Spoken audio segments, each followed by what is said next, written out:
Good evening and welcome to another edition of Filmnut. I am your host, Jeff Schubert. Glad you can join us. Well, tonight we're going to try to get a couple things out of the show. Number one, we've got a great first assistant director / associate producer with us, so we're going to talk to him about his skill set and what he does for his job on his current projects and past as well. And also, if you have questions on how to get into the Directors Guild of America, I'll give you a hint right now, it's for more than just directors. We're going to talk about the process of getting into the DGA and what you can do to do that. So let's get to it. My guest tonight began his career working as a second assistant director on such films as The Fugitive and Primal Fears. Among other films he has been a first AD for is Kissing a Fool and Escanaba in the Moonlight. He is currently the associate producer and first assistant director for the hit HBO series Entourage. I don't want to leave out he's also worked on the show Weeds. Let's get to it with Gary Goldman. Gary, how you doing? Hey, thanks for having me. Thanks so much for coming on. I really appreciate it. And I should mention first, this is kind of a film nut first. You were actually gracious enough to let me come down to the set and watch you work on the set. I got to see the boys in action of Entourage. What a thrill for a fan of the show. So thank you very much for extending that welcome. It was a great experience watching you work. And pleasure to have you come down. Yeah, and see it happen. Good. So let's get to it for the fans of Entourage right off the bat. When is it going to premiere, season 6? Season 6 of Entourage for HBO will be on July 12th of this coming July. And how many episodes this season? 12. 12. So I mentioned you are a first AD / associate producer on the show. There's a lot of hyphenates in Hollywood. We got writer-director, director-actor, actor-producer, right, and so on and so forth. First AD associate producer is not one you hear often. How did you get that credit, and what do you do for it? Well, some of the stronger first ADs in Hollywood are also co-producers, associate producers. As for me, after season 3, we had some changeover in the producerial landscape of Entourage, and one of our executive producers, Julian Farino, suggested that I was also made an associate producer because I was able to contribute creatively along with, not that being assistant director is not creative, but I was able to contribute creatively and help out the show in many other ways along with being the assistant director. So he felt what you were doing creatively exceeded the scope of first AD, so he wanted to bump you up to associate producer, which enables you to sit in on producer meetings and get more involved, is that correct? It enables me to get involved in meetings earlier. It enables me to, if I see that there's some problem that I foresee in the future, I can address it and have the ears of all the producers immediately. And then on the other hand, it was also a genuine thank you from Julian Farino and Doug Ellen and Steve Levinson, who are the producers there, for the hard work that I've already put in. So it balances out with the thank you and the actual work you do. Well, congratulations on that. Thank you. Now, prior to Entourage, you did have a lot of film work on your resume that I noticed researching you for the show. What would you say are some of the bigger differences between working on film to TV? A lot of people, including producers that hire assistant directors, say, well, you're a producer, you're an assistant director for film, or you're assistant director for TV. It's a business that loves to typecast. I think if you speak to a lot of assistant directors, they will tell you that it's very similar. You're breaking down scripts, you're working with creative people, you're providing communication and information to cast and crew on how to shoot things and the order of shooting things. Sometimes you can shoot a very small film or a very big TV show, so I think it intertwines. Now there are specifics on different TV shows. A Seinfeld, for example, is very different than a large show like Entourage. Not saying that Seinfeld wasn't large in its scope and its day, but a lot of it was shooting on stage, versus Entourage, which is 6 or 7 days out on location, which a lot of movies are also on location, mostly. So would you say Entourage is more like shooting a film than, let's say, shooting an episode of Seinfeld or a sitcom? I'm sure that Entourage is very much shooting like a film every day with the magnitude of equipment, trucks, crew, and some of the stunts and the amount of extras we use and the size of the locations that we incorporate. Yeah. But generally, the skill set is the same, right? It's breaking down schedules. This guy is saying the skill set is the same. There are skill sets for multicam that someone shooting a feature might not have. I mean, you could be the best feature assistant director in the world and not know how to go to a small multi-camera set and figure out how they're doing all the camera work there. Of course, you can learn it, but There is differences. In all Yeah, fairness. well, as a first AD, you have to factor in the needs of every crew member to make sure that they can do what they need to do on time and on schedule, right? Yes. So to the extent that each project maybe has its own unique variables, like you just mentioned, you need to be skilled in 3-camera shoot versus 1 and so forth and so on. So in that sense, every project is different, and as a first, you have to be skilled in all the variables of that particular project. Is that fair? Fair enough, Jeff. Okay. Yes. Now, continuing along those lines then, you often hear that film is a director's medium and that TV is a producer's medium, or more specifically, the medium of the showrunner. Right. So does that element come more into play on Entourage or TV because you have that? That element does come into play. Feature films, they say the director is king and he is the dictator out there. On Entourage, the directors would say that is also true. But the directors don't do every single episode of Entourage. We do have one executive producer, director, Mark Mylod, who will do 6 of them. And another 6 directors will do the other episodes. But each director comes in, they really do have a creative vision for each individual show, but the creative through line is the showrunner, Doug Ellen. So if there are any questions or any issues, those go directly to Doug Ellen. And there'll be tone meetings where Doug can work with each director and answer any creative thoughts that the director might have. And we want to stay on the line of Doug Ellen's creative image for the show, his focus, and the directors that come in contribute to that. Right. It's fair enough. And as a first AD, you're the one who's aware and helps that through line. As a first AD, I'm able to see, when a director may not be following the through line or that Doug Ellen and the 6 years of Entourage experience have given us. This is what a character would do in Entourage, or the characters really know what they would do. Excuse me, Kevin. But they may not. We have specific types of coverage that we like to do, and a director may set up a shot where I could say, that's not really what we would do here. This is something else, working, of course, with the DP. Right. And Doug encourages us to make sure we stay focused on what kind of show we are. Wonderful. Well, since you mentioned Mark Mylod, Mark, how you doing if you're watching? I got to meet you the day I was watching. Great guy. Loved watching him work as well. One thing he did mention to me, Mark is from Great Britain. Yeah. And he was telling me how working... He's British? British, yeah. Right. Okay. Accent didn't give it away. So that's it. He was telling me how working in the States, Entourage, versus working in England, it's much more chaotic here. He was busy. I was very appreciative of any time he spoke. He was saying that the sets in America are more chaotic than the sets of working in Europe or in England. Yes. Do you know what he might have meant by that? Well, having worked with Mark in Europe when we did an episode of Entourage in Cannes, it was very chaotic there, I can assure you. But I don't really know what he's talking about because, maybe because in England they take 4 p.m. tea breaks and the crew gets to sit down at 4 and regroup. Which maybe we should incorporate here. But there is a chaotic energy to every set that you're going to work on, and maybe Mark has favorable memories of working in Britain. Now, are you poking fun with him with the tea, or is that for real? I have heard for sure that they actually do break for tea in England. That's funny. Especially when they're shooting on stage. Well, I'm going to ask you about shooting in Cannes in a little bit later, but before we get away from it, with film, there was one film, I think I mentioned it in the intro for you, Escanaba in Moonlight, where there was some kind of magazine article or story on it. That was with a project with Jeff Daniels where you were referred to as, what, ruthlessly efficient or something? Jeff Daniels is an amazing actor and was able to direct a couple films in his home state of Michigan, one called Escanaba in Moonlight, a great independent film. Go rent that one. And a magazine came and interviewed us, and they called me ruthlessly efficient. Yes, that's true. And what did they mean by that, and were they accurate in that description of you? I think they're accurate in that many first ADs should be efficient and ruthlessly so. I mean, you have to be relentlessly passionate and moving forward in what you're doing to get the project, to get the days done, to get the creative focus completed every day.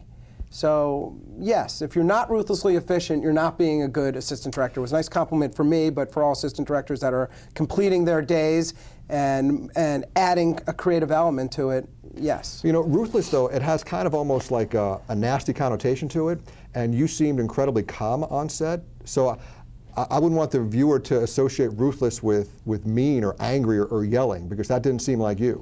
Well, I think we can let go of the ruthless. It's just sort of a being laser focused. Laser focused. I like that a lot better. On your day, and knowing what the goal is for everybody. And, you know, the assistant director needs to remember that he's there not for listening to him talk, not for anything really behind the camera. It's what is happening in front of the camera and providing the actors and the creative people an environment that they can succeed in every single day, not just Monday or Friday, but every day. Beautifully said. You mentioned your DP a few moments ago, Rob Sweeney. Am I getting his name right? Rob Sweeney, yes. Sweeney, yes. I had the opportunity to meet you too. Very nice, Rob. Enjoyed talking to you as well on the set. One of the very nice things he said about you is, of course, a big part of being a great first AD is breaking down the schedule and being efficient with that. Yeah. But he mentioned that one of the things he really appreciated is anticipating his personal needs. Like, I think he phrased, and I hope I'm getting this right, Rob, he likes the light to be a certain way for certain scenes, and you'll know that, and you'll schedule scenes according to the way you know that he knows lights. Well, there are some locations that we go back to, the Entourage Mansion, or you've seen us shooting at Earth Cafe on Melrose. We need to shoot certain rooms or certain exteriors at certain times of the day. And yes, I remember what Rob requires for those elements or those locations. But in deference to Rob and in respect to the rest of the crew and all the other departments, I remember what props needs to prepare some element, what hair and makeup needs for a certain cast member, what lighting department needs, or what the grips need to build certain pieces of equipment. So it's a lot more than just making it work time-wise in a day. You're really factoring in the needs of everyone on set. Is there any other example you can think of, like, okay, we got Rob in lighting? Well, you have to focus in everything from if it's a food scene, how much time is it going to take the food to get prepared? As you know, the drama does a lot of breakfasts in the morning. For our prop department, it's quite a deal for them to set up 17 breakfasts when we do 17 takes, or 10 takes, guys, where they keep having to reset the breakfasts if it's fresh every morning. Great. So, we've got an instant message coming in on the board from RRALHP. Lorenzo, how close in comparison is the storyline of Entourage to Mark Wahlberg's life in the 1990s? Is that something you're aware of? If you're not comfortable talking about that, don't worry about it. No, you know, it was very loosely based on Mark Wahlberg's life in the 90s, and I know Doug and Steve will call Mark up to dig up some old memories that he has. I know Mark did have a friend named Turtle, and he definitely has a friend named Eric Weinstein, who's another one of our associate producers, a great guy.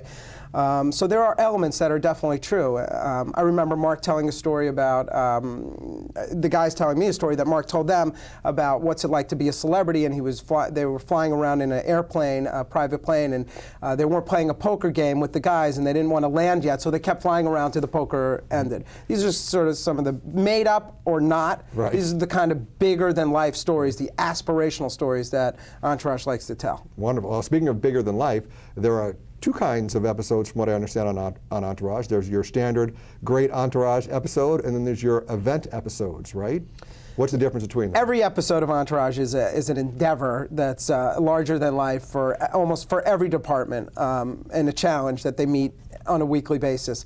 An event episode would include a travel to Cannes or Hawaii or to New York, or shooting a U2 concert, that kind of thing, where the whole episode is anchored by what that element is and may incur additional days. Well, let's talk about one specifically. Yeah. There was an episode where Vince and the boys were screening their movie Medellin at the Cannes Film Festival. They thought they were going to get a big sale. They were in the money, right?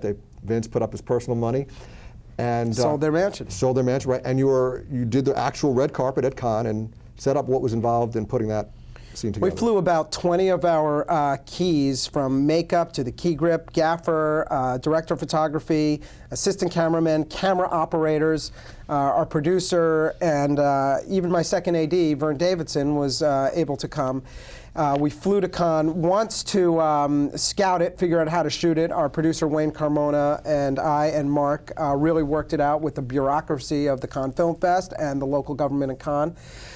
Quite an endeavor, because you're shooting live at the Cannes Film Festival at the red carpet. It's a couple more beats. Should I continue? No, yeah. So the first, we were only there for 2 or 3 days. The first night we get there, we were invited to come to the red carpet. We all had to wear tuxedos. Mark and I and Rob and Wayne wearing tuxedos at Julian Schnabel's premiere of his 2007 movie. And we watch everyone amazingly go up the red carpet. We figure out where we're going to put our cameras. We see if we can incorporate the video camera that they already use there on their Jumbotron. And we think this is going to be great. As soon as Julian and his cast closed the doors at the theater, 18 to 20,000 people dispersed immediately. And we were going to come on the next night after Ocean's 13. We were terrified that all the crowd and the paparazzi would leave. They have to get their photos in, and the crowd just disperses. So to make a longer story short, through grassroots and a lot of begging and pleading and working with our local French production team, who was amazing, we encouraged everyone to stay a couple minutes after Ocean's 13 went up. We had 5 cameras, maybe 7 total cameras with 2 video cameras, and 2 pages of dialogue to complete in 1 take. The boys were staged in their Renaults down about a quarter-mile away, ready for my cue, saying, "Action, come on down." And just as I was about to say that, the amazing George Clooney, Brad Pitt, and Matt Damon were about to go enter, and then they decided suddenly not to. They come running back down to talk to their adoring fans. So I had to hold the boys back a couple seconds. They went in, and over the PA system in French, they said, "Please stay for Entourage," a couple minutes. Everyone stayed. It was amazing. The cars pulled up, and we nailed the take in 1 time. Wow, that's all. I mean, a little bit more complicated than the restaurant scene I was watching. A little bit more complicated, but still the same elements. Cast having to know their lines, crew needing to be on the same page. We were able to rehearse it for 45 minutes earlier that day on an empty red carpet. That was helpful. But it was really... But you're responsible for, I'm assuming there's a much bigger crew. There's a lot more that can go wrong. There's a lot more variables that, again, all fall under your purview. It falls under my purview with the triumvirate of the director and the DP. Right. Without each one of us, we're nothing. But Mark is an amazing director who really knows the coverage that he needs, and he's very specific. So we know what we're doing, and we're also prepared because Entourage, and this is interesting for the rest of the show, because Entourage is handheld all the time. 2 cameras, 35 millimeter handheld. It gives the actors a little bit more leeway. You don't have to land exactly on your mark. You can walk a little bit, and we usually do see, at least 180 to 360, so there's a little bit more freedom there. Wonderful. We got some more IMs coming in. Sniperman 27, how was it working with Chuck Liddell? That was the episode where him and Drama were getting into it? Yeah. Chuck was a great character on Entourage and a friend of the show, and it was nothing but a pleasure. He brings the intensity when the camera's on, but he's a great guy and sponsors a lot of charities that are very important. I know Johnny Drama had to donate to one or something to try to exactly. Get him from the charities are real. Charities are real. Very cool. So CC Caesars 19 would like to ask, what happens when you don't feel you haven't been given enough time to shoot everything you need? Do you ever get put in that situation? Like the day I was there, you're like, "Jeff, we're finishing at 4 o'clock." And you said it when you didn't know if you were going to get everything you need, but you were like, one way or the other, we're finishing at 4 o'clock because we got to go to this other location, blah, blah, blah. Well, we have challenges, time constraints. Our producer, Wayne Carmona, will politely say faster and funnier. We don't sacrifice the creative. We don't leave a location until we know we had it. Do we have to move a little bit faster in between takes? Do the actors get less time to smoke a cigarette or have a cup of coffee? And do we push it a little bit harder? Yes, some days we do. Have you ever sacrificed coverage, or we were going to shoot this scene from 4 angles, but now we're only going to shoot it from 3? We will never sacrifice coverage, ever, unless the director says, "I can sacrifice this," and he knows in his heart that he doesn't want it. From the producer to the camera operator, no one wants to leave a scene, and including the actors, unless we're sure we got the coverage. If an actor wants to go one more, he feels like he can do one more better, we're going to go again. Entourage and HBO asks, how can we do this better every day? And I think you see it on Sunday nights. I mean, it really does show. Yeah, it's really growing. So a typical episode shoots in how much time? Typical episode of Entourage in year 6 is 7 days. In year 1, it was 5 days. Okay. Yeah. So bigger budget. right? That is true. It is a bigger budget over the years, but has, economic times has forced us to also cut back, and especially this year. Now, aside from the amount of days, are there other differences you've noticed between season 1 and season 6? Just in the course of working over the years? The Entourage crew and cast has certainly become familiar with each other. The first year, the characters were certainly getting to know who they were, and the writers were just honing their craft. But as far as the crew and the cast working together is much more efficient and certainly much more fun this period. Although it might show on screen now, it certainly was great in year 1, but we're having a lot more fun now. Wonderful. Now, I think I mentioned before that you're not mean with that whole ruthless thing we were talking about. Right. But what does anything agitate you on set? The job of a first AD is to take everybody else. One of the jobs of a first AD is to take everybody else's agitation. The actor is frustrated that he's been in the trailer waiting an hour. The DP is frustrated that the sun is going down. The prop department can't believe that they have to do something again, and they let you know. So you can't show your frustration. You need to pacify their frustrations and encourage them to continue doing their jobs that they do so well already.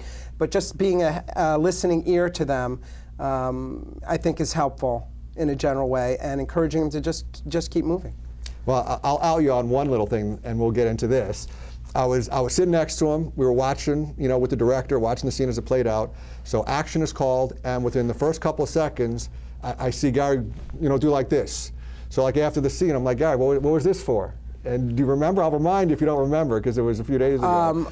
Another job of the assistant director is to set all the background on Entourage. And if you watch Entourage, you see the amount of background, first of all, is huge. And hopefully when you're sitting at home watching, you don't realize the background is there because they look so natural. They look... You're talking about the extras, right? The extras, the background extras. They're fantastic in Los Angeles, and they enjoy working on Entourage because it is a fun set. But they need to look real to me, and if you call, and they need to look real. So as soon as I see something that's not real or not keeping up with the pace of the scene or in the blocking an actor, it's frustrating. So. And didn't you win some award for that, or? That's a joke. That's a joke. Okay. We joke that yearly Entourage wins the Golden Globe for Best Background. Okay. See, I was taking them literally when I'm on the set the other day. I was just excited to be there. And another thing you told me that I think is unique to Entourage, maybe other companies do it, shows. You were telling me that when you work on location, like we were at a restaurant, that you use the employees, when possible, of the of the facility to help it look real, because they know the terrain or whatever? Sure. Entourage has grown where we're able to shoot in some locations that other productions aren't able to, either financially or just because the location wants us to shoot there. In return, and because Entourage is in your face as happening today in real locations that we're not shy of showing, we want the location to look as real as possible, and therein we will hire the real waiters that work in the restaurants, the real busboys and the chefs that are in the background, hotel valets, et cetera. And you'll use their wardrobe for the uniforms, exactly, because that's the real experience.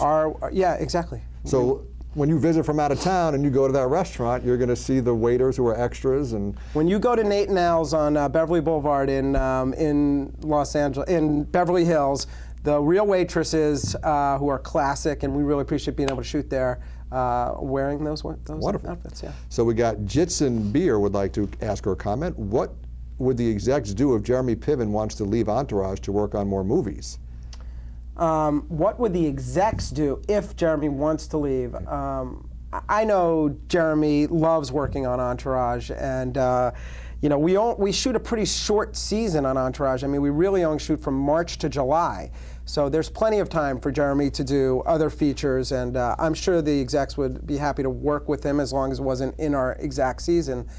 Jeremy's, fantastic actor, and we love him on Entourage. So right. So for reference, right, I believe you said there's going to be 12 episodes this season. Correct. So shows on network have usually somewhere between 18 or 24, and actors from those shows sometimes still fit movies into their schedule. Sure. So this, with roughly, arguably about half of what many shows have, affords Jeremy plenty of time to do both if he wants to. There may in fact be some conflicts, but you know, I'm not in tune what those conflicts are exactly on Jeremy's movies, but I know Jeremy's priority is to, you know, work with Entourage as much as he can. Wonderful. So now I talked about season 1 to season 6 generally with the show. How about yourself? From what I understand, in season 1, prior to every episode, you would get a little nauseous before each day's work. Shooting Entourage season 1 and 2 was very exhausting. Our days were a bit longer, and we were challenged financially, and just we had a lot of location moves, and we were just trying to figure out our steps, how to move. And in any job you do, the longer you do it, the better you get. So whether you're, you know, whether you're a student or whether you're a doctor, you know, the older doctor certainly is more comfortable performing a surgery than the younger doctor. So being the younger assistant director, my first years on Entourage, it was nothing less than terrifying. But you know, I know from a baseball player to the doctor, if you're not passionate about what you're doing and you're not nervous about doing it, it's not really worth doing. Right. So that nervousness helped me get through my days. Now, I definitely did get sick before I went to work, you know. That's great. Sick. There's plenty of Oscar-winning actors and actresses who still get sick every time before they go on. There's nothing wrong with that. So a couple more questions I want to get to about ADing, and then I want to get to some of the DGA stuff. Sure. Not too long ago in the news, and in fact coming out this month, is the next installment of the Terminator movies, Terminator Salvation. And in the news was that whole on-set controversy between Christian Bale and Shane Hulbert with Hurlbut. I'm sure everyone's familiar with it. Christian Bale was acting in a scene.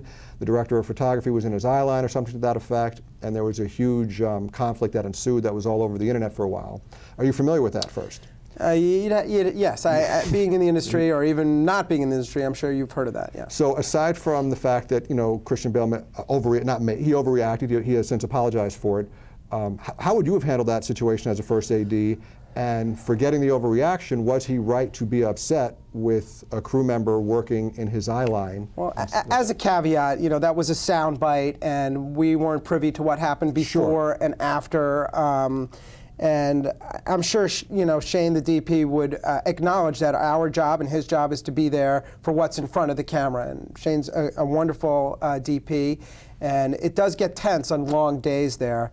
And you know, not every incident of someone blowing up is recorded and put on the internet. Of course, right. So, did Mr. Bale get heated at the time? I'm sure he did. Mm-hmm. It sounded like he did. Right. But, how would I? Yeah, and he's apologized. So again, I don't want to get into like the Yeah. gossipy aspect of it, but just that, you know, the situation. How would you have handled it? Because that, I'm sure that does happen. Or have you been on a set where emotions got heated like that? As the first AD, is that your job, and how do you handle it? As the first AD, you're in the firing line of everybody's creative angst, whether it be at you or towards somebody else. You do need to pacify that as quickly as possible to get back to work and make sure the actor and the employee is satisfied and able to go on with their day. Should it have not happened in the first place? You know, should have. Of course, it shouldn't have happened in the first place. No one in any industry, in any business, wants to yell at each other. I'm not talking about the yelling part. I'm talking about what Christian was upset about. He was working. His opinion, as I heard on the soundbite, like everyone else, is that the DP shouldn't have been in his eye line. If the DP didn't think he was in the guy's eye line, that's one thing. But it's a difficult question. I wasn't there. Bruce Franklin is the AD on that show. I'm sure he did everything he could to avoid that context, and I'm sure it didn't happen after that. You know, a feature film like The Terminator is, you know, at least 4 months of shooting, 12 to 16-hour days, and just like spending that kind of time with anybody is intense. Sure. So I think the best thing as an assistant director to do would be to see something like that coming on and try to make sure it doesn't happen. That's the best thing you can do. Once it happens, you just need to move on. Fair enough. I want to ask you about one of your guest stars on Entourage, Martin Landau. He appeared in a couple of episodes. Yes, Martin Landau. Would answering a question about him, would that be something you'd be interested in? A line from the show. A line from the show. Love that line. What's most memorable about his, I think it was a two-part, or he was on 2 or 3 I think he had maybe a 3 or 4 show arc episode. What was most memorable about him as an actor on set? Martin Landau's a consummate professional that's obviously been around forever, and not negative forever, but positive that he's been doing so much fantastic work, including my favorite movie, Crimes and Misdemeanors. But having him around was just an honor, first of all, but one story I remember is that in between setups, which sometimes can take anywhere from 5 minutes and we're ready to go again, a setup being moving the camera and relighting for another shot, to an hour plus, Martin Landau would stay on set. And he was surprised to see the younger actors going back to their trailer or going to have a cup of coffee. He would stay right there in his chair and insisted that that was the way to work and be professional. You stay on set, available to the crew and to the director. Wonderful. Well, let's segue now and talk about some of that DGA stuff. Sure. So how did you get into the DGA? How do you qualify to get into the DGA? You're a first AD, I mentioned at the top. It's not just for directors. How did you get into the DGA? The DGA, the Directors Guild of America, is a guild that incorporates directors and assistant directors and a number of other second assistant directors, second seconds, and a number of other players that work on newscasts and such, technical advisors. It's a bunch of different crew. Exactly.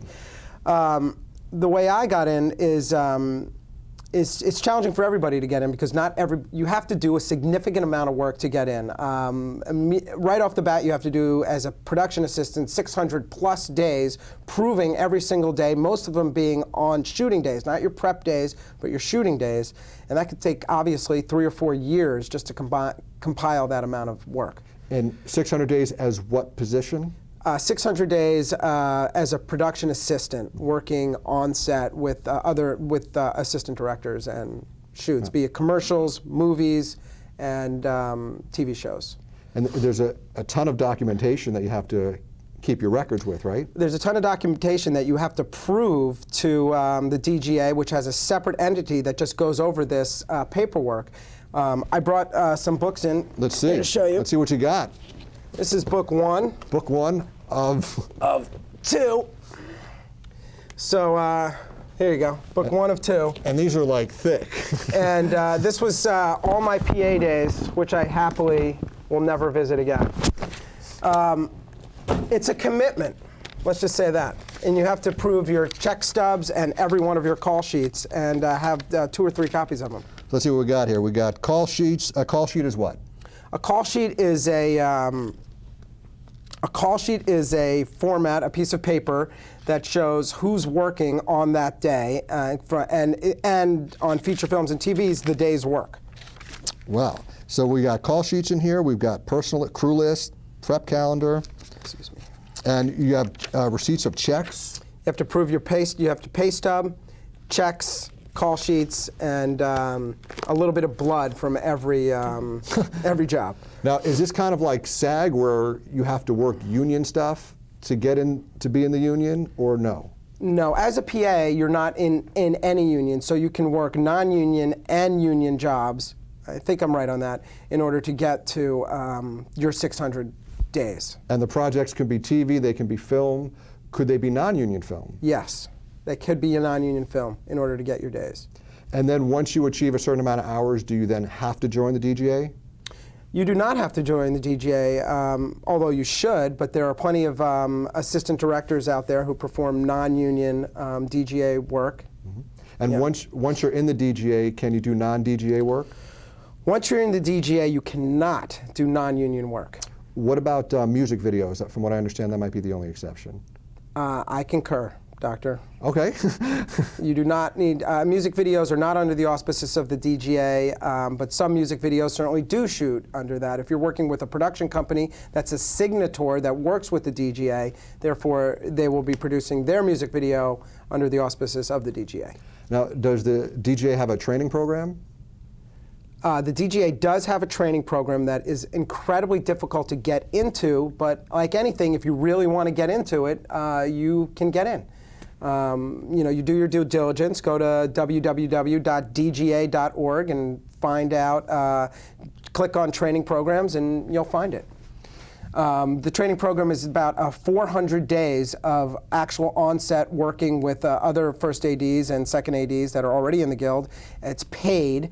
and you have to go to other ceremonies. At the completion of successful work of those 400 days, you are in the DGA. Oh, wonderful. Well, I interrupt this lesson on how to get into the DGA for an instant message. Cherry Pie 8237 would like to ask, what is the difference between the first AD and the director? The difference between the first AD and the director, Cherry Pie, is simple. The director, you're there to support the director's visual landscape. You want to put everything into the frame that the director wants there, and take everything out, which can be sometimes just as difficult, that the director doesn't want there.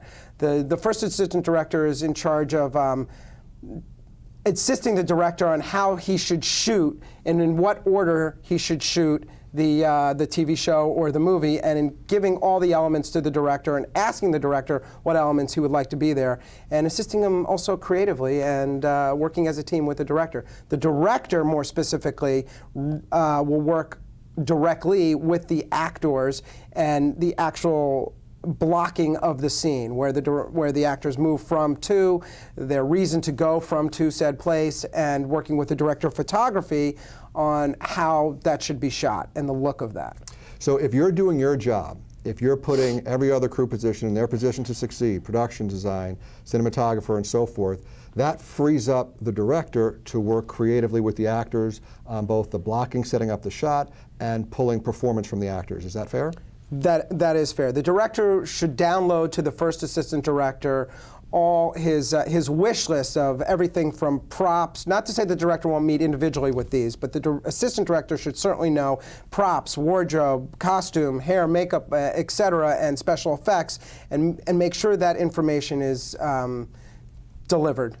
Now, have you worked with, because there are several types of directors, if you will. There are directors that are very concerned with the creative, and then there are directors that are very concerned with just the technical, and then like setting up the shots. Like actors are just moving props and they don't care too much for them. Have you worked with different types of directors who really just cared about the performance and left the blocking and the technical to you, where the input you had to give them creatively and technically varied? Sure. There are different kinds of directors. Some directors are, like you said, very technically savvy, really know how to move the camera around and tell their story visually. And there are other directors that work intensively with the actors, and whether it be comedy or drama, and really trying to get the performance out there. And I don't want to say rely, but work more closely with the assistant director and the DP to help with the visual. But in any instance, the director is the centerpiece, the focal piece on the creative with the actors and the visual with the director of photography and the assistant director. And let's bring the director of photography back into the conversation, because you alluded to it earlier in this interview briefly, but I know off camera when we met on the set, you were talking to me about the importance of the three and how if any one of them is off, it could really, short circuit the shoot. So talk about the relationship between all three. The relationship between the director, the assistant director, and the cinematographer. It's on Entourage. It's an amazing relationship for Rob Sweeney, Mark Mylott, and myself. We just really know how to work together. But in any set, that just has to be a relationship that's just ease of communication is important. Now, coming in as a new assistant director, where you meet a new director and a new DP, I think the assistant director needs to be the chameleon. How does this director want to work? How does this DP work? And try and assimilate yourself in how they need to work to provide them the creative environment that they need to communicate best in. They might not be giving you all the information that you need, and sometimes it's hit and miss, but you just need to stay focused. Wonderful. Brian Grimeau is the executive producer of Filmnut. I don't always check in with him during shows, but since he is a first AD as well by trade, and it is his favorite crew position, Brian, I want you to say hello. Any questions you got for Gary? I was just nodding here in the booth about the chameleon comment. You kind of want to make everyone do it your way, but you gotta kind of just listen to what they want to do, particularly when you're hopping from like a small indie film to small indie film, which is what my experience is. And you just kind of figure out what everyone's problems are and benefit, and you figure out what everyone's strengths and weaknesses are, and try to work them all together. Very cool. That's true. Generally speaking, do you have a favorite part of production? A favorite part of production.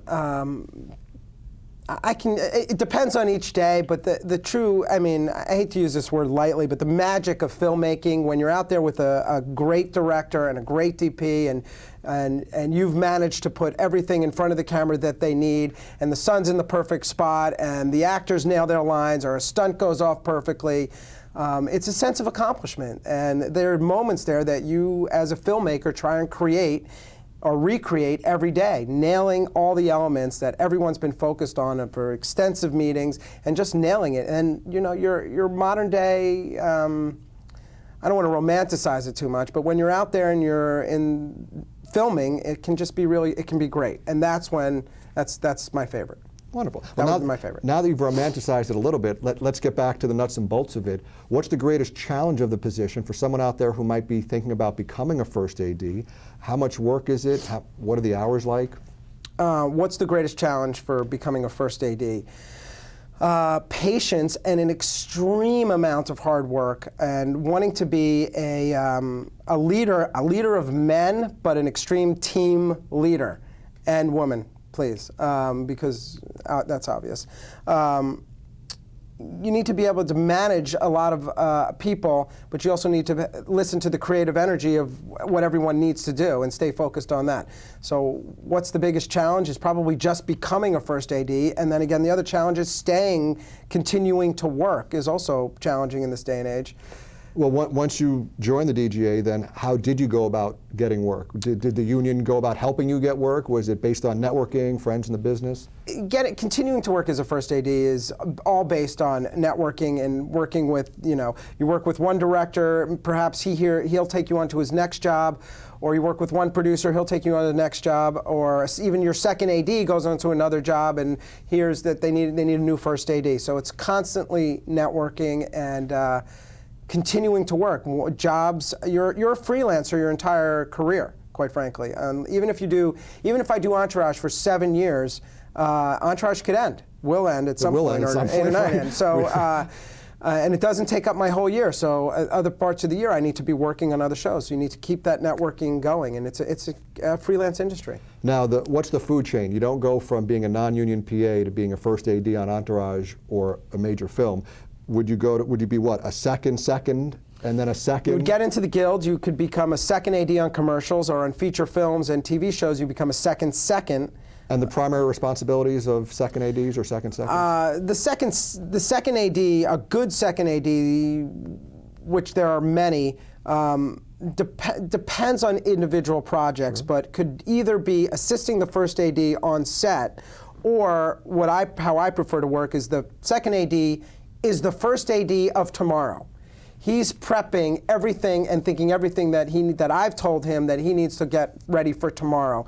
The call sheet, making sure talent knows what's going on, making sure just dispersing all the information and that. Giving crew their calls, what time they need to be on set, that exactly. sort of thing? Yeah. Creating the call sheet, which we spoke about earlier, would be the second AD's job title. Now the second on a feature or Entourage would work with me on set and could actually call the roll, which means says action or roll camera, etc., and then also works with the specifics of setting the background, which is the extras. Okay.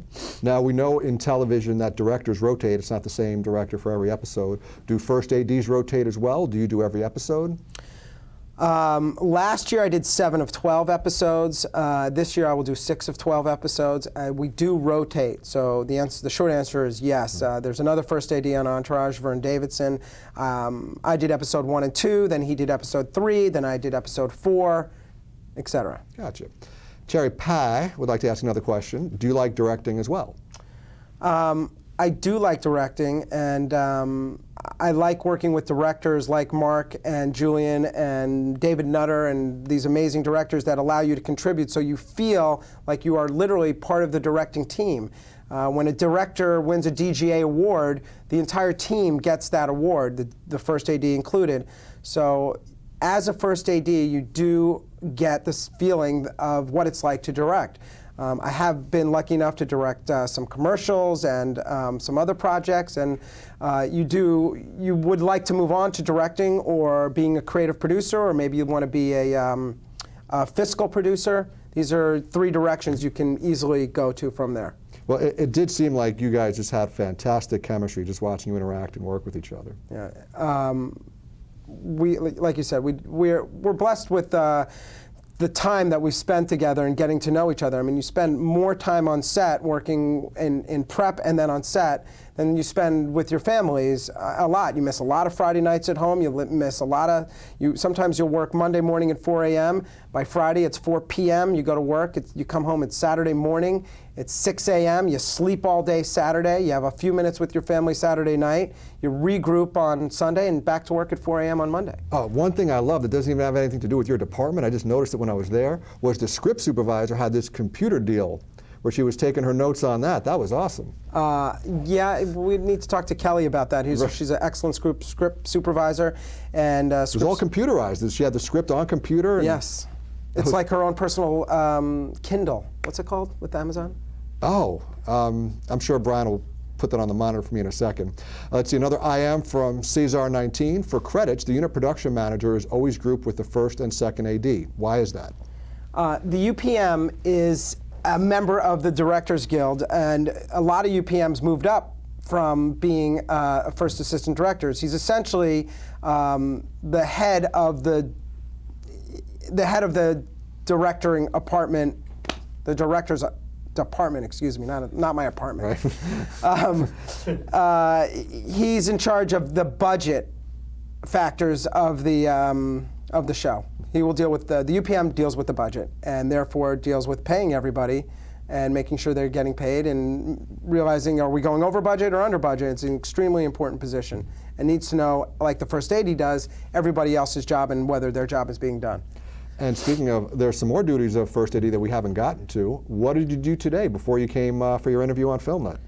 Well, on Entourage, when we rotate, 1 week I will shoot 7 days, then I will spend a week prepping the show, which means I will get the script, break it down to its core elements, disseminate that information, and then work with the director seeing, okay, we have a bar, a restaurant, 2 days at the mansion, a day at Ari's office, a day at a racetrack, whatever it may be, and then going to see all these locations to figure out how we're going to shoot it, best times of day to shoot it, et cetera. Today, after you figure all that out, you take your heads of department on what is called a tech scout, and you drive around in a white van, which I spend a lot of time in, and you take them to each of these locations, even went to a jail today too, and tell everyone how they're shooting it, and each department contributes in telling you how they're going to set dress it, how they're going to light it, the props they're going to need. And then later in the day, we have a meeting called the production meeting, which goes over every single element that you talked about on the Tech Scout. So when anyone has any questions, they can ask them then. Great. Cherry Pie would like to ask, when they do a run-through of a script, how much do you have hands-on authority to make changes? When they do a run-through of the script, how much personally do I have to make changes in the script? There's not really an authority, but on Entourage, anyone can make, that's been around and is trusted, can make a suggestion, well, this doesn't make sense, or remember 2 years ago he said this, and that wouldn't make sense for now. So immediate authority to take the script and change it, Ari's lines to something else, zero. I have zero authority over that. Gentle suggestions and are welcome. I'd like to think. Do the writers and producers have authority to change Jeremy's lines? Yes, Yeah, okay, good. they absolutely do. Now, I asked you about your favorite. What would be your least favorite part of production? My least favorite part of production is it just, no matter how we romanticize it, it just gets to be a bit mundane. I mean, you go to work every day, no matter how exciting your job is, or you're making the donuts. As they say, you're going in, turn the camera on, turn the lights on, get the actors into place. It can be a bit mundane. As soon as it gets there, though, that's when I know I need to regroup and get fresh, whatever I need to do to get inspired to, because if the first AD is feeling down, the rest of the crew is going to feel down. So the hardest part for me at that point is to bring the energy back up and put a smile on your face, or just communicate things that need to be done. Just keep moving forward. And when you're feeling like you're having just keep moving forward, that's when it gets mundane. And I don't like any job I do or any show to feel mundane. Sometimes it is. Well, you mentioned 7 days before then. do you ever notice a difference in the energy level and the commitment and focus from day 1 to day 7? And if so, how do you keep people motivated and giving their best work when it's the 7th day in a row of a long shoot, challenging shoot? 7, 8 days a row on Entourage is challenging. It's a lot of moving. Once we're settled in and we're just filming, that's almost the easy part. For the guys who are hanging lights and sweating in 100-degree temperature and then packing it up and then to move to another location, it's difficult. They get tired. Now, they're going to shoot, the crew will shoot straight through. The grips and the electrics and the props and the hair and makeup, they don't have a 7-day break where they get to go prep. So at the end of 7 days, they're just starting on day 1 on another episode. Right. How do they keep going? They're amazing craftsmen in here in Los Angeles and wherever you're shooting, whether in New York or Cleveland. Once you're on a film set with craftsmen who are filmmakers, they know what they're doing, and this is their job, and they keep themselves motivated. And as a first AD and the rotating first, Vern, and our producer Wayne, and the directors come in and try and instill a sense of challenge. And I think that's what keeps the crew going, the challenge to make a better show. And they enjoy, Doug Ellen and his staff make incredible scripts, and it's fun to take it from the page.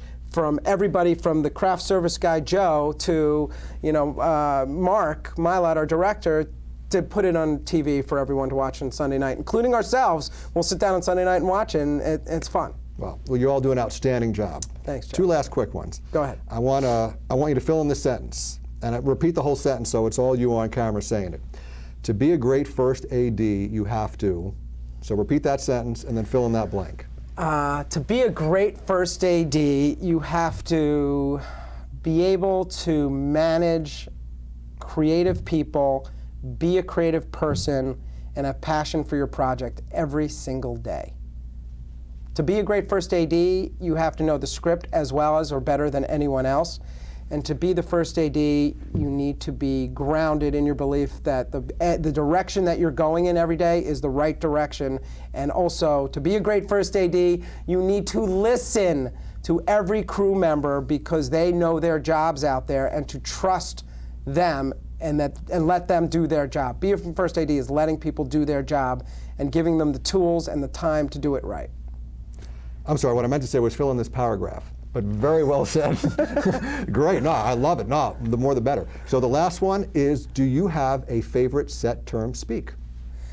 A favorite set term speak. Some of them come up organically, and we have fun with them. But when I'll say, when everyone's just standing around, and I don't understand why we're not rolling, maybe somebody's got a reason. So I will, at a hefty volume, ask if there are any reasons we're not rolling. Someone will give me one. If they don't give me a reason, the next thing you'll hear is roll everything. And we will do so. We'll roll everything. So that's one that you created. I don't know. I love it. Reasons. I love it. Reasons not to roll. Reasons. Yeah. We're going to steal that here because that's a great one. Anyway, this was a fantastic time for me to have you come on and interview, and thank you so much again for letting me come down to the set. That was great fun for me. And I met some great crew. I think we're going to try to get 1 or 2 more of you boys or girls on here if we can. We're going to talk about that after the fact. But again, thank you so much for coming on. It's a pleasure. And if you want, I'll hang out for a few minutes and answer some iChats or instant messages. You're going to stick around for the post show? I'll stick around for some of the post show. Some of the post show. It'll be fun. You heard that. Well, that's going to do it for this edition of Filmnut. Thank you for tuning in. Thank you again to Gary Goldman, and we'll see you for that post show in a few minutes.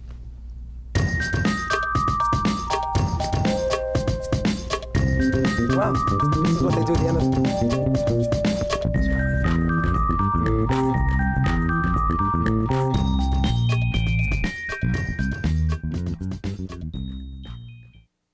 Huh?